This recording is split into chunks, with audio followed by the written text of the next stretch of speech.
Income tax व्यवस्था रे परिवर्तन आनिबा पई आज नुआ आयकर बिल 2025 तमाम संशोधन परे लोकसभा रे आगत हेबो।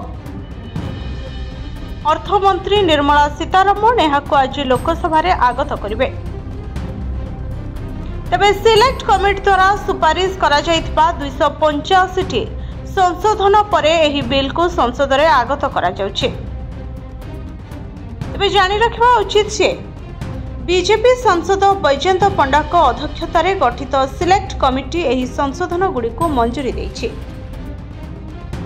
नुआ आयकर बिल संसद रे पास हला। यह 63 वर्ष तलर पुराणा आयकर नियमर स्थान नेब।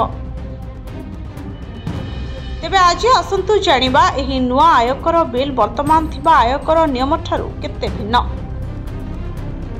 अर्थमंत्री निर्मला सीतारमण को कहवा मुताबिक नुआ आयकर बिल में अनेक परिवर्तन करा जायछे, जेउथरे वैषयिक उन्नति एवं क्रॉस रेफरेंसिंग को शामिल करा जायछे।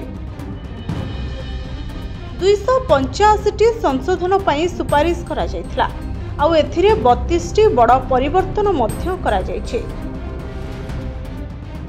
2025 मसिया फेब्रुआरी 13 तारिख रे लोकसभा रे आयकर बिल आगत करा जायथिला।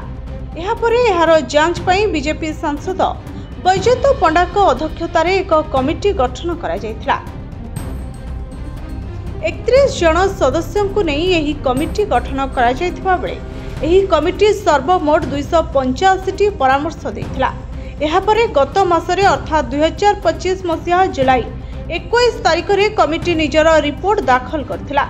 आउ एहापरे एबे केंद्र अर्थमंत्री निर्मला सीतारमण एहाको संसद रे आगत करिवे।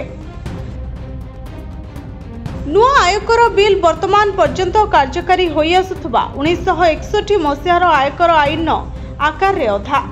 वर्तमान थिबा आईन ने 816 टी धारा थिबा बेले नुआ बिल ले ए संपर्कित 536 टी धारा रहिছে। एहा सह नुआ बिल को अधिक सरल मध्य करा जायछि। Bureau report STTV Odia.